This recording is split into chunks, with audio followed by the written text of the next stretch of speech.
That one just teleports in the back. I can't finish it, and it gets to regen its shield. Wow, actually tragic series of events here. And as soon as it goes for the nuke attack, I pay attention to my positioning because I've been absolutely domed from that in regular Nightfalls. I have no idea what I was thinking actually. I wasn't thinking at all. That was just bad target prioritization from my end. And I end up trolling by bringing the second unstop over to my teammate. You know, pop out the Thunderlord. I do my super and I get absolutely just one tap by Sentinel Shield.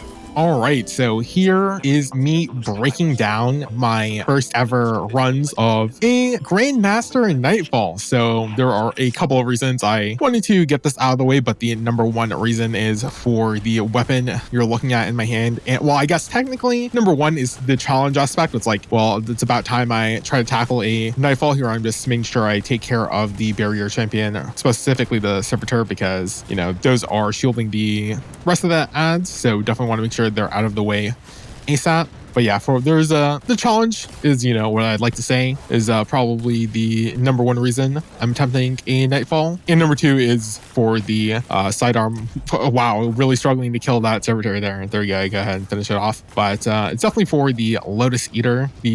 So funnily enough, because this is my first ever Grandmaster Nightfall, I haven't completed, you know, any other Grandmaster Nightfall. So I don't even have the adept mods that would go on in the adept version of the lotus-eater. So having an adept version is kind of wasted, but there I end up getting sniped from the sniper rifle. That absolutely beams me and my other guardian pal down with the lost guardian just all the way in the back. And as soon as they step out of cover, they just get beamed down by the same wire rifle. So I mean, I guess I knew those ads existed, those snipers existed in the regular version of Nightfall, but wow, they are deadly. Oh yeah, I am setting up these Nightfalls through the fire team finder. So, you know, with LFG, it is always, or random people in LFG, it is always, you know, a roll of the dice for how competent your teammates are. But there are tags to, you know, try to indicate your intent. So as we're loading into Nightfall, I realized that, wait, I messed up and I forgot to equip Thunderlord in my heavy slot. So I'm rolling in with no exotic weapon, which certainly was a choice, huh? Certainly was a choice. Once again, we're back here at the beginning of the Nightfall section, just taking care of the servitors from a distance. You know, we're taking us forever to get rid of the servitor. That one just teleports in the back. I can't finish it, and it gets to regen its shield. Wow, actually tragic series of events here. Like, hello, can we do some damage to the servitor? But now I'm like, okay, well, I should probably focus on the one that's up close, because at least my teammate is tanking, and I think that's the servitor my other teammate is shooting at. So there I'm able to focus down that first barrier servitor, and we're able to take it down. There I'm able to stun the second one, and I take this opportunity to reload because no heavy brick. Well, luckily the shockbane was completely focused on the Titan back there, and here I'm able to go ahead and stun the champion and take it out. It took us literally 2 minutes too long to take care of those barrier servers, but that's fine. Now that I am aware, I mean, there you can see the ad clear potential of the lotus-eater, but now that I am aware of the ads up top, I do go ahead and, you know, try to play around a bit more cover. All right, so I know this specific point from the regular Nightfalls, and as soon as that brick drops, I try to hit it with my super, but I think taking care of the ads is a little bit more important than just damaging the break at the moment. And so here I have to fall back to this cover because I was getting absolutely beamed down from that shock brig, or not the shock brig, the shock bane, sorry. And then here I'm able to take a bit of a closer position onto the brig. Here I'm just, you know, procking chill clip, making sure it's frozen, make sure I get in that shatter damage. And as soon as it goes for the nuke attack, I pay attention to my positioning because I've been absolutely domed from that in regular Nightfalls, and I'm getting a little bit too close for, you know, comfort. You know, realistically I should say a little bit back, but this dude is absolutely tanking everything, so it's pretty nice. Last time I saw the tanking Titan strat was back in contest mode of Salvation's Ed, the second encounter. We had the dude pull out the shield strats where he would try to tank everything while we did the mechanics for Tanics. The Vandals are still absolutely beaming me down from halfway across the map. Apparently they were not taken care of. I'm trying to take them down with my machine gun, but the range is obviously not favoring me. Unfortunately, this barrier is just not getting stunned, which is an absolute travesty. It's like, am I really the only person here with stun capabilities on the barrier. And I assume if one person is tanking, then if they're trying not to die, they don't really have the opportunity to get that barrier stun in time, just because the timing is odd, probably with the barrier being up and when the stun period is for that specific type of champion. And so barriers, like, they're the only actual champion that are a bit annoying to stun, but luckily I do have a pistol, so I do have piercing sidearms, and this destabilizing rounds gives me volatile rounds whenever it procs, so that's also allowing me to deal with the barriers, and I'm able to take care of them. It is a bit annoying being the only person. I guess we do have unstops guaranteed for the second. Oh, I should talk about my weapons here. I am also rolling up with double specials, and I wasn't really thinking about it, so I am a bit worried about my ammo economy, especially right here, because I'm basically almost out of shots for my lotus-eater. I basically ran out of shots for my for everything. I'm out of shots for my wasp fly, and I end up dying because of it. Was not completely aware that I had no ammo left on my pistol, but that's really annoying. Luckily, I picked up a brick in order to stun the ogre, and I keep on switching back to my machine gun because I'm like, bruh. Luckily, I can glade melee, and I did spot this brick of heavy ammo. I tried to pick it up when I went for the revive, and unfortunately I did not pick it up, so I make sure the path is clear while my other dude is getting beamed down, and I fall back. I do think about picking up the box, and since I am closer to the end here, I'm like, oh, I could go for more heavy ammo, but I do get my super proc, and here I'm just wasting it on the barrier knights, which was probably not a smart decision to do. Should just focus it all on the wizard, but I was like, oh, maybe if I beam the barrier knights. I have no idea what I was thinking, actually. I wasn't thinking at all. That was just bad target prioritization from my end. So unfortunately, both of us, two of us are down here, but luckily he's able to get in the revive, and I'm able to then chain that revive. I'm like, okay, well, I definitely need to pick up the heavy. I'm like, let me focus on this barrier, make sure that they're stunned. And I'm like, oh, I definitely need to pick up the heavy ammo box. There we go. Was struggling, but it gets really annoying because the barrier procs its shield really quick. It's like, and it takes 2 shots from my sidearm in order to crack that shield in the first place, but ends up we end up clearing the path forward anyways. Not too bad. Obviously, the barrier champions are the most annoying, mainly because, if I just wasn't paying attention to, how much ammo I had in my other weapons, and here I'm like, well, now I have to do this entire section with pretty limited ammo on my, or no heavy ammo, so I'm like, maybe I grab the heavy early, but I am basically full ammo on my lotus-eaters, in any case. Not having any heavy ammo is pretty annoying, but still, somehow, it's not the worst thing ever. Unfortunately, this unstop came at a really bad time and a bad angle, and I end up trolling by bringing the second unstop over to my teammate. Thought I had my ionic sentry, but I didn't, so that's just lacking awareness, and normally where I wouldn't be punished in like a normal Nightfall here in a GM, I get absolutely beamed down the instant my saber runs out, which is totally my bad. That was I definitely should have procced or I definitely should have stunned with rake angle first, but at least on the 3rd time around, I do equip the Thunderlord to make sure I have an exotic and a heavy one at that. And I do switch over to special ammo finder because I am rolling with double specials. I'm like, you know what? Honestly, it wasn't that bad. So it's like, I'll just keep the double special on. All right, so we do get a Bane Hypernova. Luckily, it's just on a Vandal, so taking that one out is honestly not too big of a problem, just a red bar. And it would have been really annoying if it was protected by the Servitor Shield. I mean, we could have just fallen back to cover, but that would have been like a waste of time. It's like really annoying, but luckily it was just on a basic red bar, so we were able to take it out. Stunning the barrier here, definitely. Here you can see the volatile rounds or destabilizing round explosions really popping off right there. Things do get a bit dicey again because of the snipers. Luckily, the glaive shield is really good, so I'm able to basically secure the revive. And I just trolled by going out in the open instead of hiding behind cover with the shield up. Like, I definitely could have tanked, a decent number of shots, but I decided to troll and die in the open for no good reason. And I'm like, okay, well, that was really dumb. I shouldn't have done that. And so I immediately fall back in the cover. That was a really bad nade, but it's whatever. I do have my super, and because I have my super early and because I have the Thunderlord equipped, I'm like, okay, well, I might as well just pop the super early, get rid of some of the ads because they are a bit of a problem, especially when this ad here has a Drain Bane on it. It's so annoying just getting absolutely beamed down, even when my teammate trying to take aggro, but that Bane definitely has to go. Luckily, it seems like most of the snipers up top have been taken care of by my teammate while I was taking care of the ones on ground. With the Thunderlord here, even though I don't have my super, I am able to output a good number of damage. I mean, that's a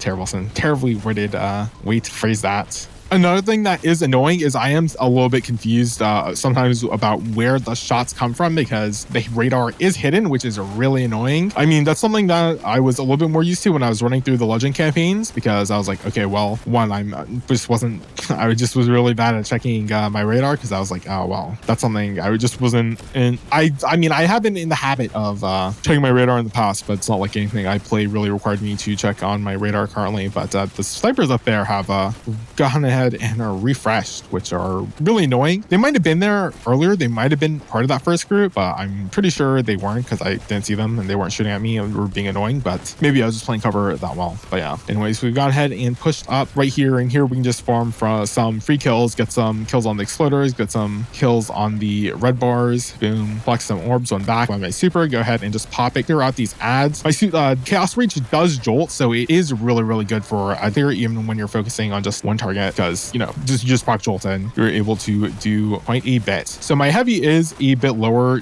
Oh, I run out exactly right there, but honestly, the way I've been playing, I've been a little bit more efficient. I've been able to collect a little bit more stacks of special ammo bricks. So honestly, even though I am a little bit low on special ammo, it's not terribly worrying, mainly because I'm like, okay, well, there is a heavy box right there and surely, you know, I'll get a drop. I'm like, yeah, I'll just pick up the heavy ammo because it's like, okay, well, we'll probably get to the end of this encounter within like a minute probably, and you know, there's another heavy box that comes up at the beginning of the next encounter, but by this point I'm like, okay, well, I have my super, so it's fine if I am a little bit low on heavy ammo or out of it completely, because I do have my super back up, which is actually something that the Thunderlord is able to generate a little bit more efficiently. I am basically maxed out on special ammo though, thanks to special ammo finder. It actually goes to showcase just how good the ammo economy is on both the Bane. Of course, you have to take out the Bane first, but really goes to showcase how good the ammo economy is on these pistol sidearms. Even though they were nerfed, it has been nerfed, so it's not even as good as it used to. Like when the call was really popping off when the final shape rolled out, that thing was pretty insane. But I see my teammate taking care of the unstoppable, so I'm like, okay, well, I'm gonna go ahead and focus on the wizard, and of course there's the second ogre, so my back half of my super is a bit wasted. Honestly, I should have popped out of it a little bit sooner to preserve a little bit more energy, but it's like, whatever. It's like I gained my super fast enough, to be honest, with Geomag. So I push up here and the unstopped ogre spawn again. I'm just not terribly used to the timers of the exact timing of when the ogre spawn, which is definitely my bad, but I was able to stay alive thanks to the glaive shield there. Here I'm just doing a bit of jump strats on the unstop, making sure I'm safe. Go ahead and finish it off, you know, because one of the artifact perks has a thing whenever you defibrillating blast. There we go. I was like, what was it? Surely I remember. I was like, dielectric. No,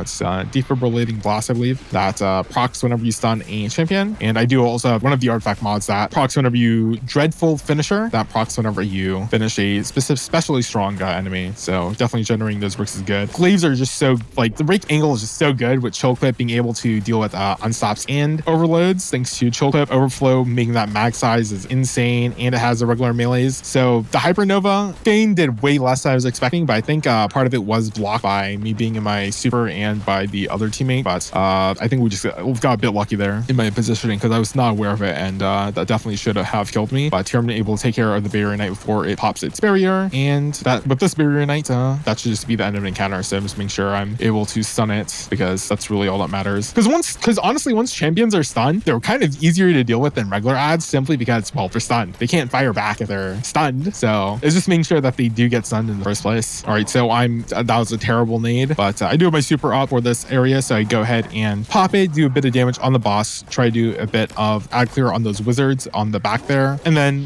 while we're protected from cover and we're being and all these attacks are just being tanked, you can just go ahead and beam it down. So that section is not that bad, but the sentinel shield super can really mess you up. Like, you can just get one shot by that, so that is terrible. So here I'm like, okay, well, I don't really want to waste my super on the boss, but I end up wasting it on the fact that the wizard in the back jump scared me, the one in the top left. I mean, I guess I can actually go back, but specifically the wizard in the top left starts beating me, and I'm just just not aware. So I turn towards it. I'm like, okay, well, I'll chaos reach it. But then I notice it actually despawns all the way over to the left. And I'm like, okay, well, that was a waste of like 3 seconds of my chaos reach, which is pretty bad. So here it gets a bit dicey. So I have to go ahead and pop my healing rift. And I see that the person that was down was just in the middle of the open. I'm like, okay, well, I can't do anything about that. But luckily, my spirit legs was able to get them that revive. But yeah, I'm just not used to things actually, you know, killing me without me just completely trolling. So I'm not really used to pre-placing down my healing rift. But here I pop my blind nade, and just because I'm like, okay, well, I see a hypernova bane, and here I'm just spamming it with my thunderlord, because I'm like, okay, well, I know it's a red bar and it has a really low finish threshold. So as long as I can finish it, that's why I was spamming. I'm like, I can deal with the hypernova, no problem, or else it's gonna end up pretty annoying for me, as in I will be dead and have to be waiting on a revive. So making sure the ads are clear is definitely way more important than damaging the boss here, because I'm like, well, can't exactly damage the boss if I'm dead. But the boss reaches its first health gate, and this requires us to get into the first part of one of the most annoying, arguably the most annoying part of this fight, and that's the synaptic spears. Oh man, the damage was absolutely not tuned for Grandmaster Nightfall, or I'm pretty sure it's just not tuned and it just doesn't scale appropriately, because the damage is dreadful. But of course, we have to take care of the ads first. It's unstoppable, of course, has to die instantly. Here I'm just playing cover behind my teammate in order to actually push up on the unstop. I'm able to go ahead and then stun it again. I was thinking about going for the finish, but the spirit, the Savathun acolyte spirit here is just, it literally will instantly, you know, beam you down. Like, and it's like, okay, well, I'll just finish it from a safe distance and try to deal with the rest of the ads. There's a wizard in the back that I'm a bit worried about, but I'm like, okay, well, I'll just try to play back here, because that the block build is crazy. Now there is the obvious downside of blocking everything. Here's another hypernova, and I'm like, I was wondering if I should go in to get the finish, but as I saw its health regen, I'm like, okay, well, I'll just back up. But the problem with the block build is obviously, well, if you're blocking, you're not dealing damage, but so it is really good for survivability and making sure, you know, if you have worse players, that they stay alive like a proper tank. So I mean, if you really want to lean into that tank playstyle, honestly, it's pretty good for that. But you are really not doing any damage, so it is a bit slower when there is just 2 people that have to do the mechanic rather than 3. But it has also obviously, you know, saved us quite a bit. So here I'm just doing ad clear with a chaos reach. Ad clear is definitely way more important than doing damage to the boss here, mainly because yeah, you have to do damage to the boss in order to damage it. So gotta make sure I'm not dead, because it really is those random ass red bar ads that will just absolutely one tap me for no reason. The wizard there also pretty tragic. So last guardian standing here, I'm like, okay, well, obviously I have to play my life. I'm gonna revive the person behind me. Luckily I do have my glaive shield. Unfortunately they go down because they were just in a bad position. And I'm like, okay, well, I can't really go for the revive, so I'm just gonna have to focus on ad clear. I will, you know, revive the person in the back again, because while they are in a fairly safe spot, take care of the wizard, you know, pop out the thunderlord. I do my super and I get absolutely just one tap by sentinel shield. Just not expecting that at all. Here I'm like, okay, well, I'm full health. Oh, I get taken down by some flame and I just get one shot by the sentinel shield. All in the span of a second, I was like, well, I didn't even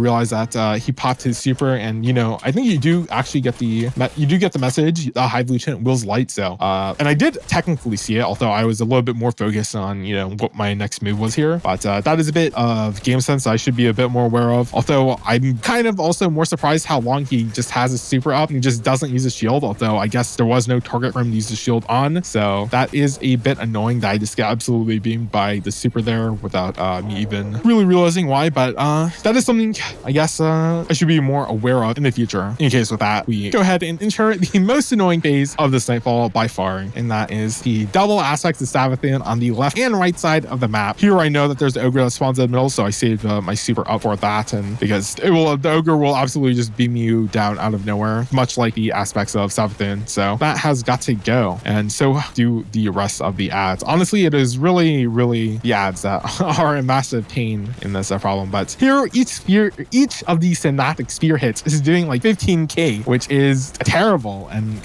super reduced from like the 25k or whatever it does in regular Nightfalls. Here it's getting a bit hectic again. Honestly, once the ads have been killed off, honestly, it isn't that big of a deal because you can just focus on being the aspects of Savathun down. But just like how much damage one regular acolyte is able to do. Although there were technically a couple multiple acolytes, but like one acolyte in Grandmaster, when I'm like technically I'm only like 227 power and these guys are 2060, so it's pretty large deficit. But it is just annoying how much one red bar will do to you. But But once there are no ads, as you can see, just snapping, spearing the aspects of Sabbathing down is literally just wasting time. It's literally just a waste of time. Oh, that's I mean, that super almost one-shot me. And if it hit me head on, it might have actually one-shot me. But you know, we're just grabbing spears, and just timing on the spears is also, yeah, I forgot about that. But we do just get absolute, like, look, I'm max health and I'm jumping back up here. I'm max health and I get beamed down. I think it wasn't even the third blast that hit me. It was the second blast that killed me, which is absolutely insane. It's like, okay, well, that was unexpected. And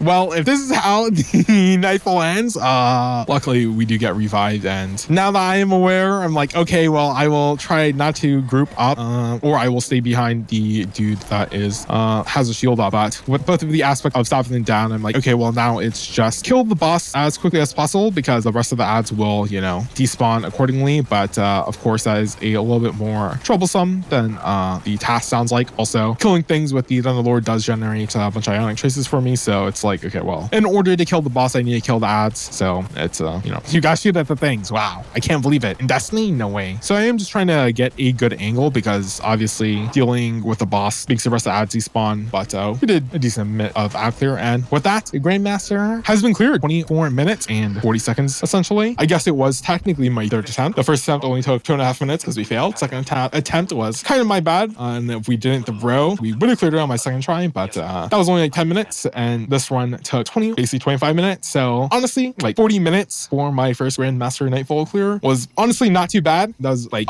like the regular run of this doesn't take that much shorter a period of time in the first place on regular Nightfall, because half the time people are dying, and it's like, okay, well, this is a 20-minute clear anyways. But hey, I top fragged here. I was checking out this dude's build. The Stronghold Gauntlets maximizes guard stats on equipped swords, and here I'm like, oh, he has one of the same ghost shells I do. This dude did pretty much, you know, kind of a hard carry thanks to being able to block everything, so that is pretty epic. But yeah, basically 40 minutes for my first Grandmaster Nightfall clear. Honestly, it wasn't too bad of a process.